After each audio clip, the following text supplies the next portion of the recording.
Good morning. Good morning, good morning. Sit down, please.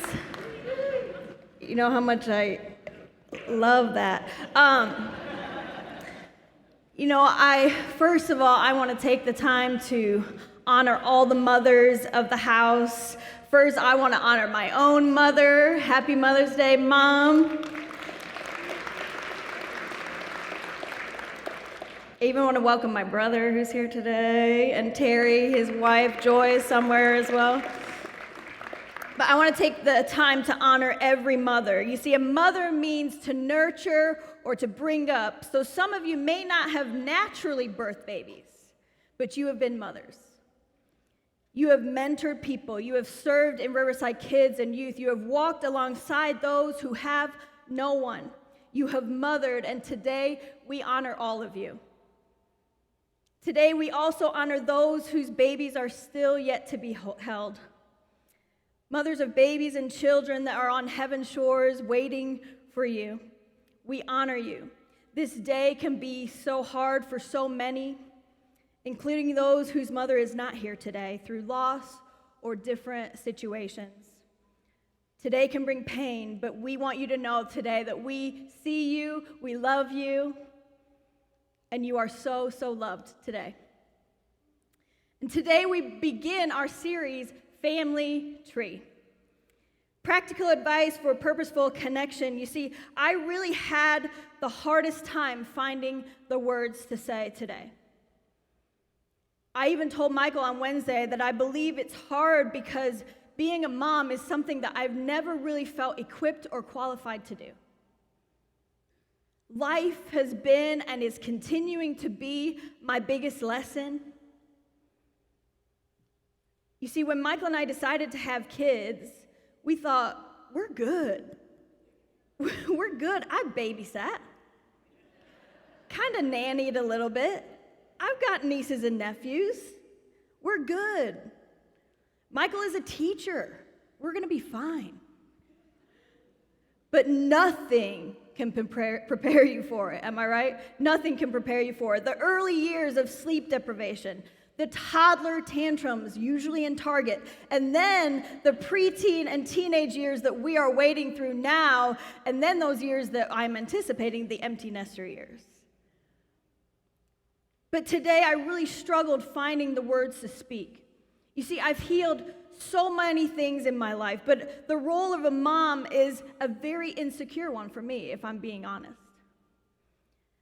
So I know that God has something to say through me, but it wasn't easy coming.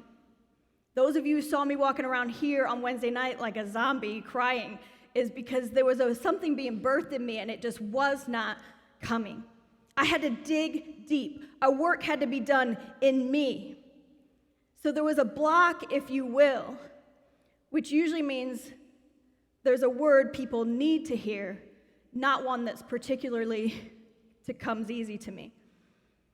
And I could go in so many different directions. You see, I could preach on Hagar again. We could preach on Hagar every Mother's Day, right? You are seen. El Roy, the God who sees you. We could walk out of here. We could be encouraged. We'd shed a few tears.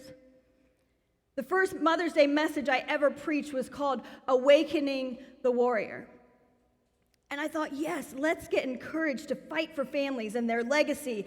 And then I just felt a stirring within me that before I say anything today or do anything, he said, Rachel, remind them. Remind the mothers. Remind the women. Remind the men of the house that they are loved. That they are so, so loved. And I questioned that, as I often do, because it seemed a little fluffy. But I'm here to tell you and remind you that you are so loved. You see, you have to know you are loved with an unconditional, extraordinary love, because when you fully grasp God's love, we can fight well for our families. We can get on our knees and fight for the family tree that's ahead of us. We can break unhealthy things behind us and hold on to the good. When we know that we are loved, we can love well. Ephesians 3:14 through 19 says this. When I think of all this, I fall to my knees and I pray to the Father, the creator of everything in heaven and on earth. I pray that from his glorious, unlimited resources, he will empower you with inner strength through his Spirit. Then Christ will make home in your hearts as you trust in him. Your roots will go down deep into God's love and keep you strong. And may you have the power to understand as all God's people should, how wide, how long, how high, and how deep his love is. May you experience the love of Christ, though it is too great to understand fully. Then you will be made complete with the fullness of life and power that comes from him. So my prayer today is that we will let our roots go down deep into that love that he has for us, that we would fully grasp so we can love and lead well. You know, I want to share a few more reminders today. So here we go. The first one is that we are chosen. We're chosen. You know, I began in January during the fast reading a book by Deborah Fileta called Reset. The first chapter was called Pause. You're supposed to take 10 minutes without any noise and just pause in complete quiet. I set a timer because I knew my ADD would think 10 minutes was up after 3. This was a Sunday. I was homesick, actually, and Michael was here, and he had started a series called Pursue. So here I am after the service, and I just felt like I was supposed to spend some quiet time with the Lord, and so I started reading this book, and it said to pause. So here I am. I'm like, okay, before you go any further in this book, you have to pause for 10 minutes in complete quiet. So here I am in complete quiet, just me and Maggie Marshmallow the dog. And I didn't know what was going to happen. I thought I would keep checking the timer. But this is what happened. I wept. I was not emotional that day. I wasn't going through much that day. But I wept and I wept and I wept. Not just little tears, but sobbing. And Maggie, the dog, looked at me like, what is happening right now? But I felt Jesus in that moment like I had not before, and he revealed things to me. He revealed things that I wasn't expecting. You see, I was waiting for the list of things. Here, Rachel, this is all the things that you have to work on. But he said to me, not audibly, but within my spirit, he said to me, Rachel, I love you, and I chose you. You tell everyone else that I love them, but do you know that I love you? Do you really know it? You see, he revealed that I had been striving in my parenting. I had been striving in my health. I had been striving in ministry and striving in life, and he wanted me to allow him in, not just to ask his blessing on the plan, but to be the plan. The most amazing part is that he reminded me as I wept that I'm his daughter. He reminded me that I've been a faithful daughter. And as self-doubt has crept in over the years, he reminded me that he chose me. It was not a man-made decision, that it was his decision, and he chose me. He is healing me, and he is with me through it all. I am a daughter who he loves so much, and a daughter that he chose. And I'm telling you that today. You are a daughter and a son that he loves so much, and he chose you. In John 15:16, it says, you didn't choose me, I chose you. I appointed you to go and produce lasting fruit so that the Father will give you whatever you ask for using my name. You didn't choose me, I chose you. To produce long-lasting fruit, a legacy that lasts for generations. You see, God chose me as a little girl. And I was reminded of this when I was just in England a few weeks ago. For those who don't know, I moved to the States when I was 13 years old. I accompanied my parents over there. We had a great time visiting with family. And my dad had the opportunity to speak at the church he founded, the only church I knew for 13 years of my life, where the pastor of that church had come to know Jesus through my dad's ministry. All those years ago, and it was emotional and it was so special. And the night he spoke, I sat there in this building where I had first felt the presence of God. And I felt myself almost go back in time.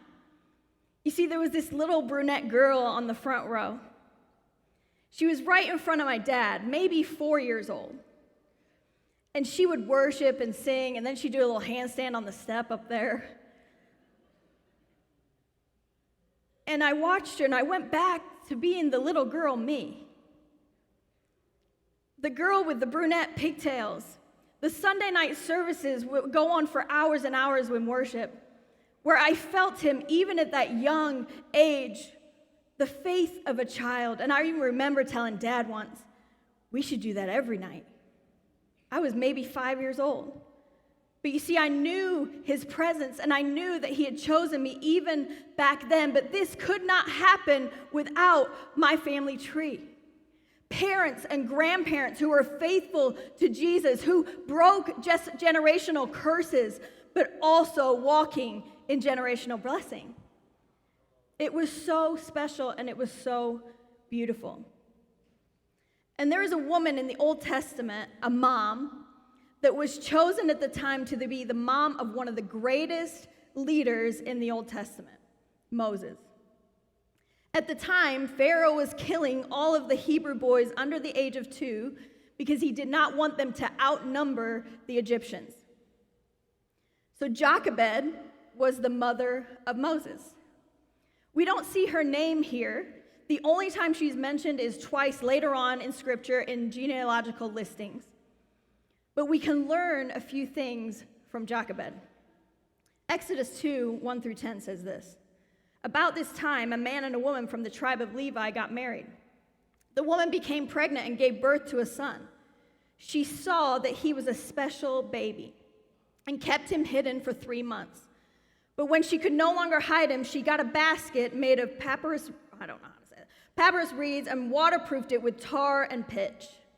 She put the baby in a basket and laid it among the reeds along the riverbank, or bank of the Nile River. The baby's sister then stood at a distance, watching to see what would happen. Soon, Pharaoh's daughter came to bathe in the river, and her attendants walked along the riverbank. When the princess saw the basket among the reeds, she sent her maid to go get it for her. When the princess opened it, she saw the baby. The little boy was crying, and she felt sorry for him. This must be one of the Hebrew children, she said. Then the baby's sister approached the princess.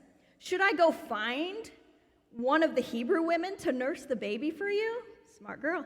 She asked, yes, please do. The princess replied. So the girl went and called the baby's mother. Take this baby and nurse him for me, the princess told the baby's mother. I will pay you for your help. So the woman took her baby home and nursed him. Later, when the boy was older, his mother brought him back to Pharaoh's daughter, who adopted him as her own. The princess named him Moses, for she explained, I lifted him out of the water. So here are a few things that we can learn from Jochebed. You see, she saw something special in the baby. You see, she saw something special in Moses even as a baby. She believed it so much that she was willing to let him go to save him. You see, I know we can all be biased when it comes to our kids, our babies, even older kids or people in our lives that we've started to see something special in, that God has, and we start to see something special inside of them. We start to see that strong will as leadership. And I'm telling you, that strong will is leadership. Mold it. Speak life over it. The quiet spirit can be used to love people in a way that is needed in such a loud world. The emotions that your kids have will be used to empathize with people in a way that you never dreamed. And I know we all have the should haves and could haves, and some of us are right in the middle of that.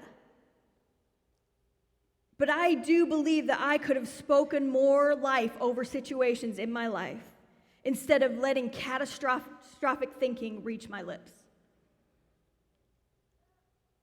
I could have let go a little bit like Jochebed and allowed God to step in.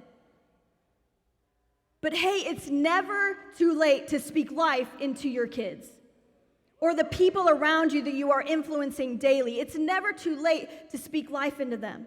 You see, Jochebed saw something special in that baby. Jochebed then let him go.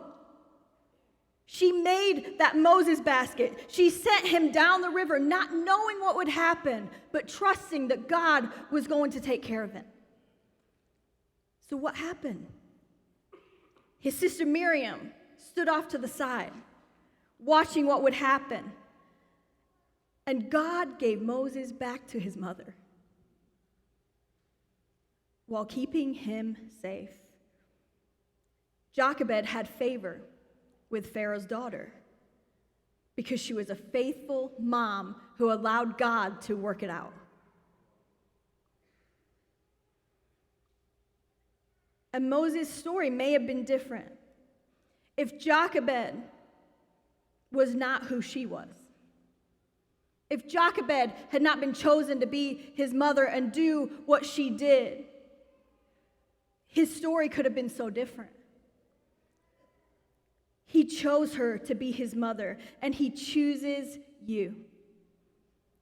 He not only chooses us, but he commissions us.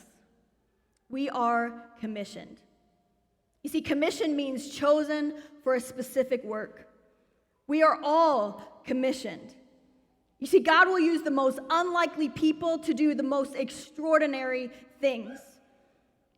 And a quote I heard said, "Your greatest accomplishment may never be something you do, but somebody you raise." Moses had a faithful mom that God chose for him.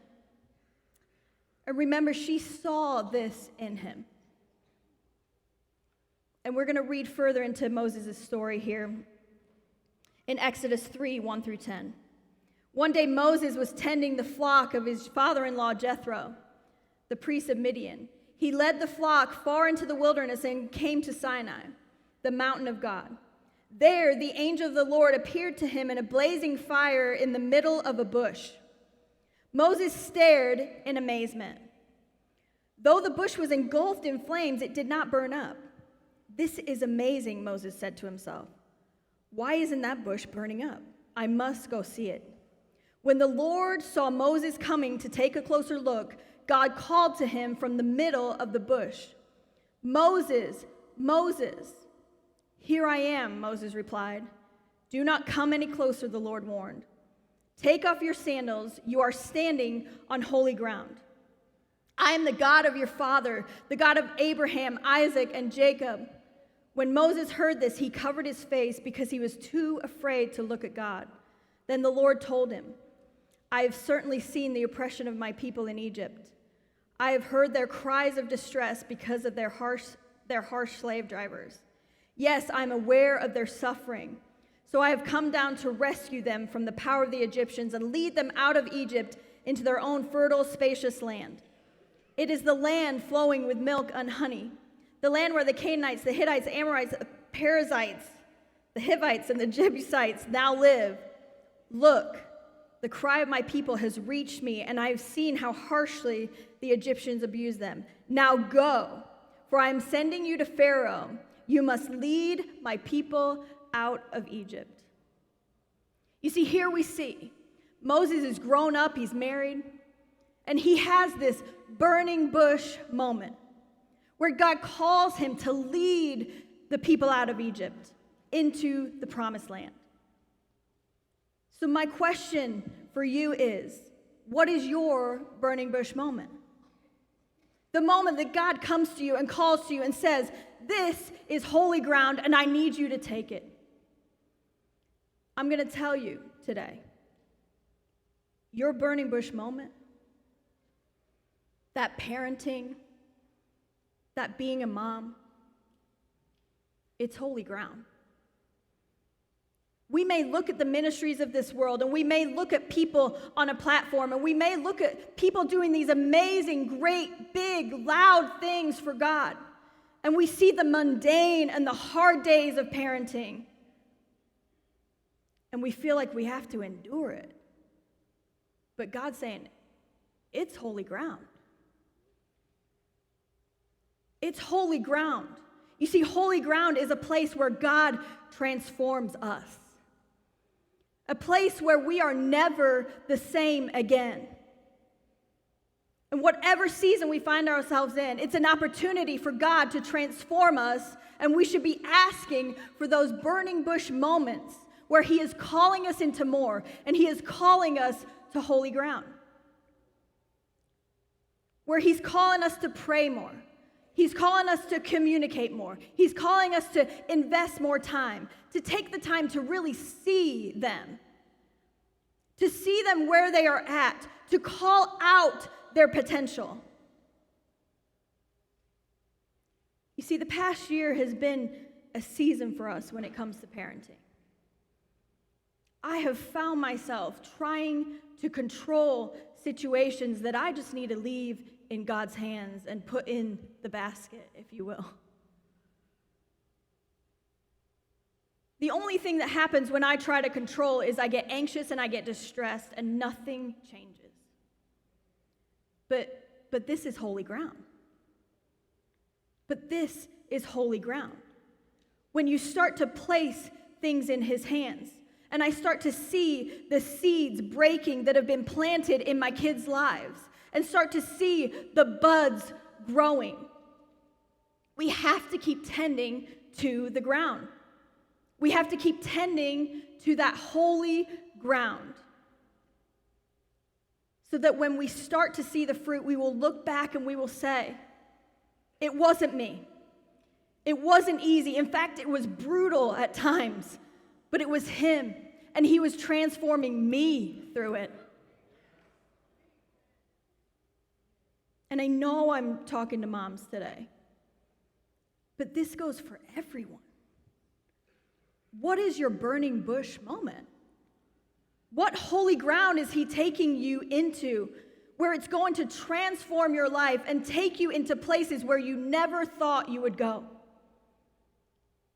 Holy ground takes us into healing, into places of healing, into places of the hard work of healing, into places of getting to the heart of the issue.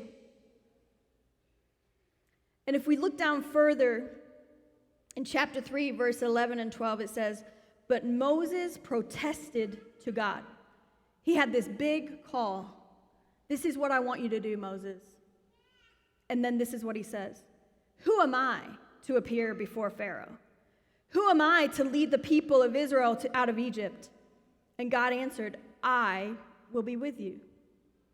And this is your sign that I am the one who sent you.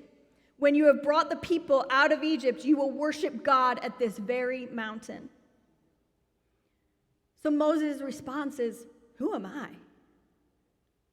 But God says, I will be with you. And how many times when God is asking us to take some holy ground, to do the transforming work, how many times do we say, but who am I? Just like preparing this message, who am I to speak to moms? I'm just trying to get through one day at a time, 1 hour at a time sometimes. But we are commissioned by God to be the best daughter, to be the best son, the best wife, husband, parent, sister, employee, boss, etc. And we say, but who am I? But He commissions us to be a leader. Maybe He's asking us to serve at church. Maybe He's asking us to talk to somebody that's not just in our holy huddle. And maybe He's asking you to get out of your comfort zone and talk to someone that no one else talks to. But we keep saying, who am I? And he's saying, I see it in you. Like Jochebed saw it in that baby, I see it in you. Just as I saw it in Moses, I am with you. And later on in the scripture, Moses makes more excuses. But I can't speak well. And God becomes frustrated with him and actually gives the assignment to somebody else. You see, the Lord believed in Moses, and he just needed to see it for himself. Imagine what more God could have done in Moses' life if he could just believe it himself, what God saw in him. If he believed that he was commissioned, that he was the one that God chose. I believe he learned his lesson from then on. But we need to do the same. You see, he's chosen us, he's commissioned us, and finally, he has called us to be committed. To be committed. We need that grit that won't quit. It's rough out here on those parenting streets. No matter what age they are, it's rough no matter what. You see, we need people around us, but we also need to learn to lead ourselves, to be committed to hearing God's voice. John 10:27 says, my sheep listen to my voice. I know them and they follow me. You know, there's something in this Christian world called justification. People talk about being justified. This is when we get saved. This is when we ask Jesus into our life. It means just as if we had never sinned. Justified. Just as if we had never sinned. But there's also sanctification. Sanctification, this is the setting apart. This is freedom from the habitual sin. This is the becoming more like Jesus. This is the holy ground. It's growing and maturing into who he would have us be. You see, there are a lot of Christians that are justified, but they become stagnant. Stagnant is nothing flows in and nothing flows out. Stagnant water is a place of disease and death. If we are not careful, we can spread things that are not life-giving just because we are not leading ourselves well, and we have become stagnant.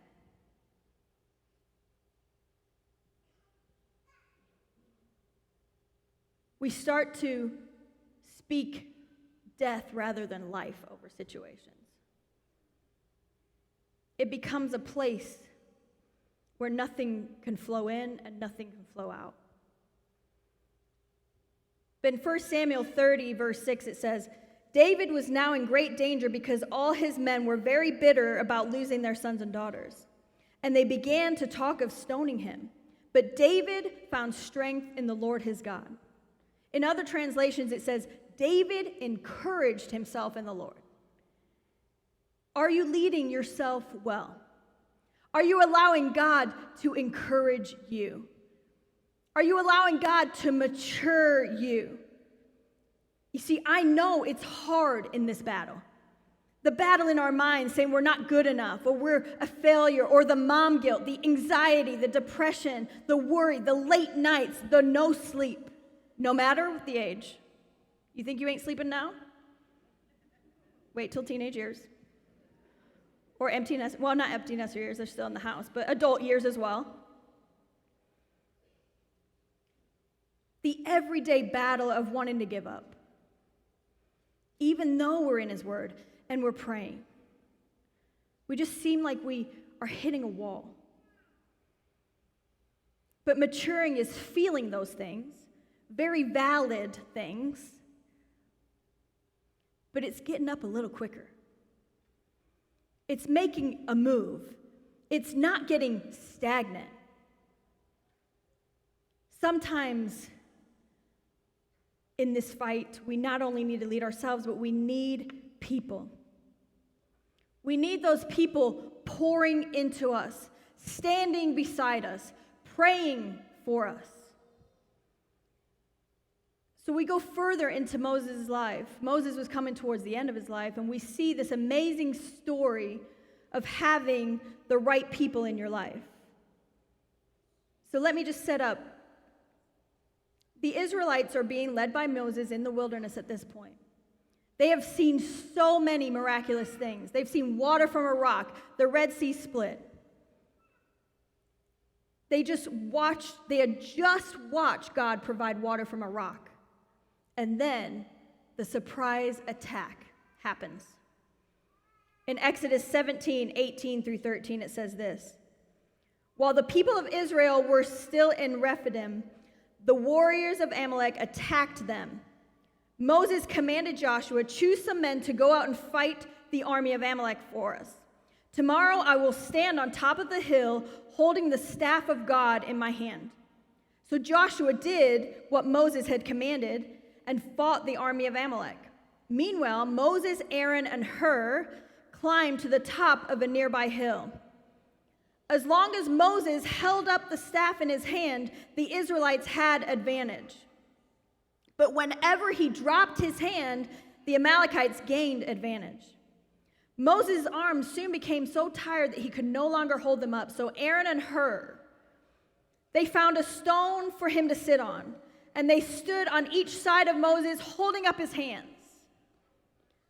So his hands held steady until sunset, and as a result, Joshua overwhelmed the army of Amalek in the battle. How many of us this happens? Life is good. We're loving God. We're loving people. We're walking in the fog, I like to call it, the favor of God, okay? And oh, that surprise attack just happens. Just comes out of nowhere. You see, the truth is, Satan always comes to steal, kill, and destroy, and John 10:10 reminds us of that. But he comes that we have life abundant. That doesn't mean we don't or won't go through hard stuff. That means we have the anchor through the hard stuff, that we hold tight to him. We see here in the battle was being won when Moses' arms were lifted. And when Moses' arms got tired and they dropped, they would start to lose. So Aaron and Hur came beside him and held up his arms. So my question to you is, in these moments, who's holding up your arms? In these losing, painful, I don't know how I'm going to face another day moments, who is holding up your arms?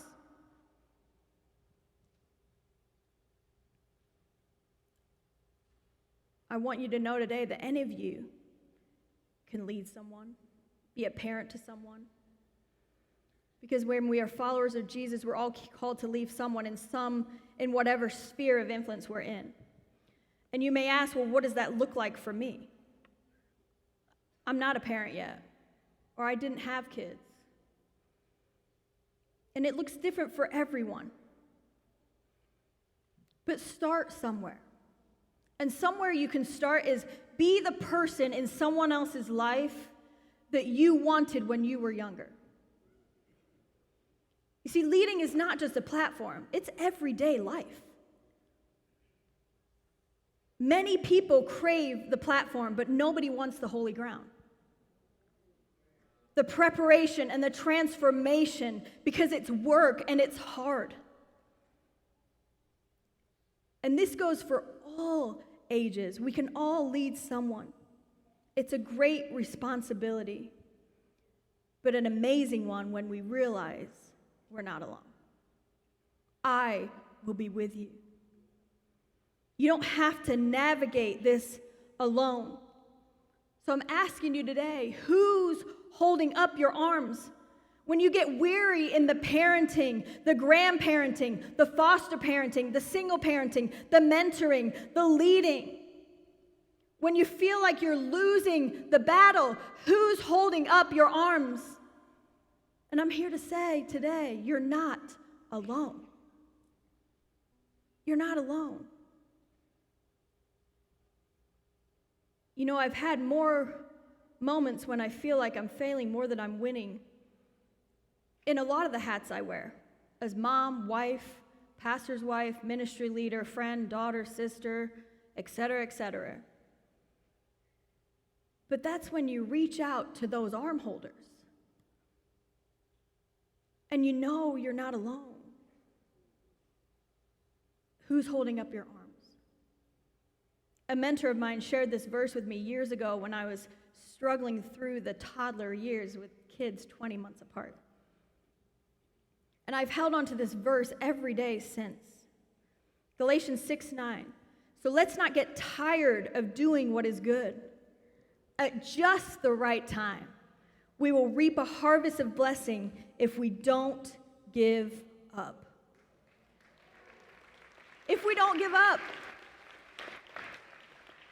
Don't give up. I'm preaching this to me also. Don't give up. Don't give up. I want to share a story from several years ago. And the reason I want to share it today is because I believe that God will speak things years before you need them in the hard years. This is a story that I will cling to forever as a mom. And I believe that God is still doing a work in my kids' life. I just heard a quote saying, "Nothing you can do can stop your kid's testimony." And I believe the best is yet to come for them, that I have to let go and let God do what He wants to do in their life and in their story. Anyway, several years ago, I was learning about praying for my children. I had watched The War Room about 14 times. If you've never seen it, you should watch it. And I felt in that moment I was failing more than I was winning. That's the parenting journey. Sometimes we feel like that on a daily basis. But I went to a Mother's Day program on one of those really rough weeks. And my son had to pick a quote that he thought described his mom. And this is the quote. And I think it was one of the best compliments I've ever received. This is the end of his speech. It says, it made me ugly cry too. It was embarrassing. Okay. He said, "I know she prays for me when I'm bad to help me be good, and when I'm sick and when I'm hurt."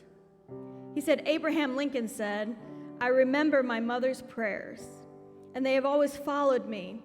They have clung to me all my life.'" And it's still true today. I pray for all my kids. In the midst of the hard, I pray over them. I pray God reveals Himself to them. I pray they find a faith in God that is flourishing with life. I pray that they lead me one day. Don't give up. The past year, I've had to lean on others like never before. This year has brought me to my knees quicker and lifted my hands higher. And we could not have done it with people coming alongside of us saying, "Let's hold up your arms. This battle will be won. We're declaring victory over your family. We will not let your arms fall. Don't give up." So who is holding up your arms today? Those of you who are just weary in life.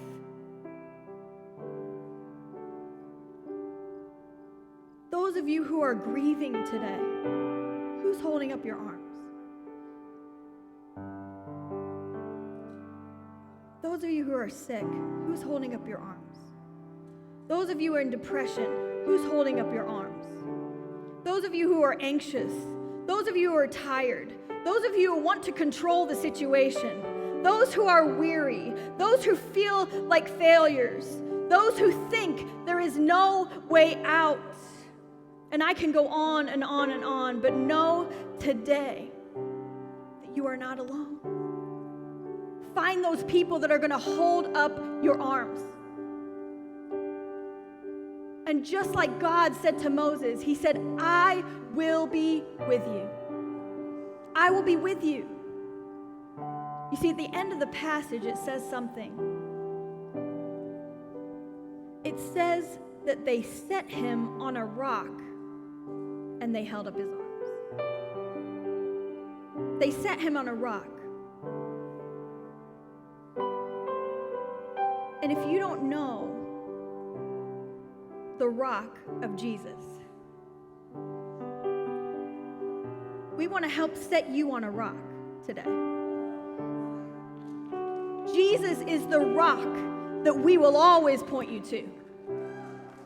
He's the rock, the foundation, the one we hold tight to, the one who will always sustain us. He will always comfort. He will always heal.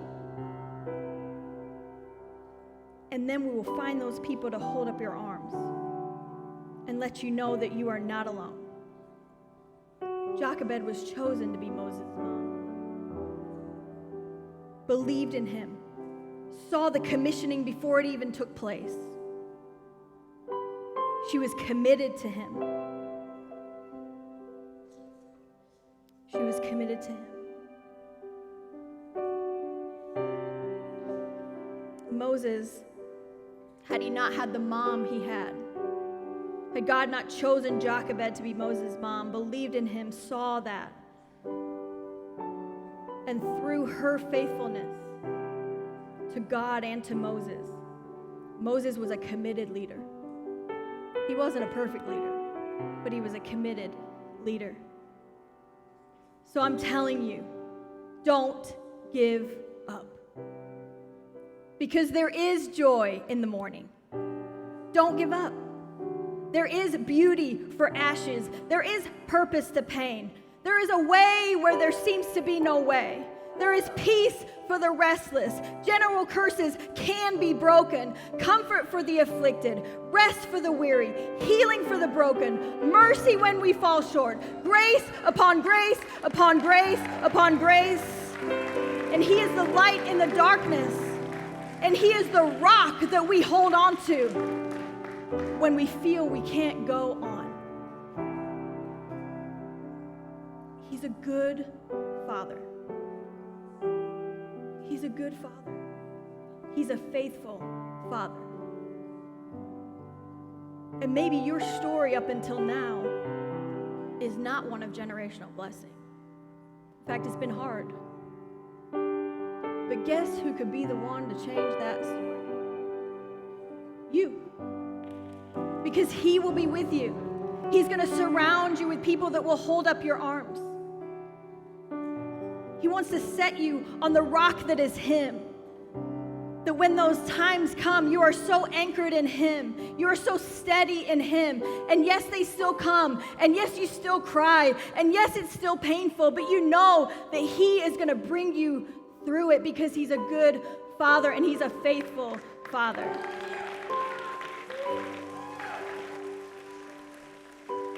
And so this morning, I want to give opportunity, first of all, for anyone who does not know this rock that I'm speaking of. Jesus, who came from heaven to earth as God's only son, 100% human, 100% God, who died a brutal death for you and for me to link us back to our Father. He did it for everyone. And he did it for you. And he's calling you to, he chose you. He chose you. And today, will you choose him? Will you allow him to set you on the rock? Will you allow him to allow people around you to hold up your arms? So if that's you this morning, let's bow our heads and close our eyes. If that's you this morning, you're saying, you know what? I don't have that relationship with the Lord. I don't have a relationship with the rock that you're speaking on, Jesus, the rock. If that is you, I would love for you to raise your hand so I can pray for you right now. If you're saying, I want that kind of steady in my life.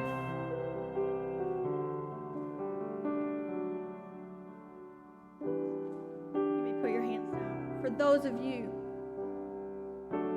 everyone, for those of you who are weary, for those of you who are tired, if that's you this morning and you're saying, I need someone to just hold up my arms today.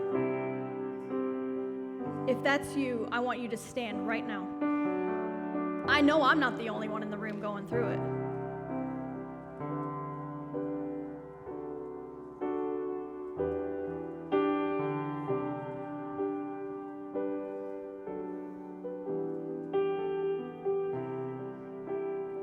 For those of you who chose Jesus this morning, he chose you. He chose you first. He loved you first.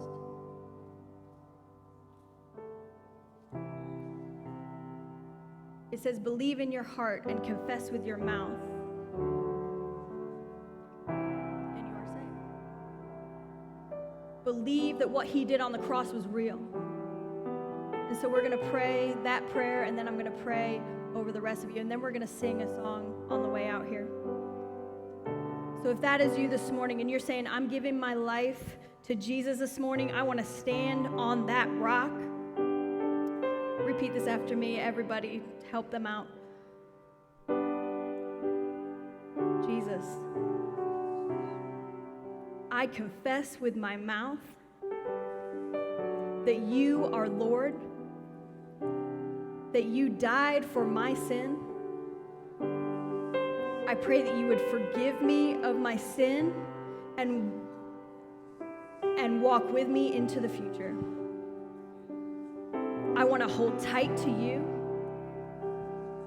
In your name I pray. Amen. And Father, I thank you for each and every person that's standing right now.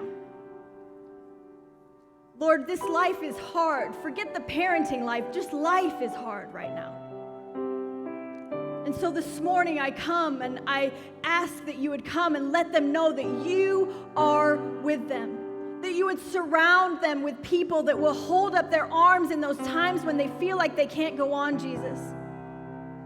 I pray that they would hold tight to the rock that is you, that their foundation would be deep, that they would know the love of you, how deep, how wide, and that they would love and they would lead well. I thank you for each and every one in this room, and it's in your name I pray. Amen.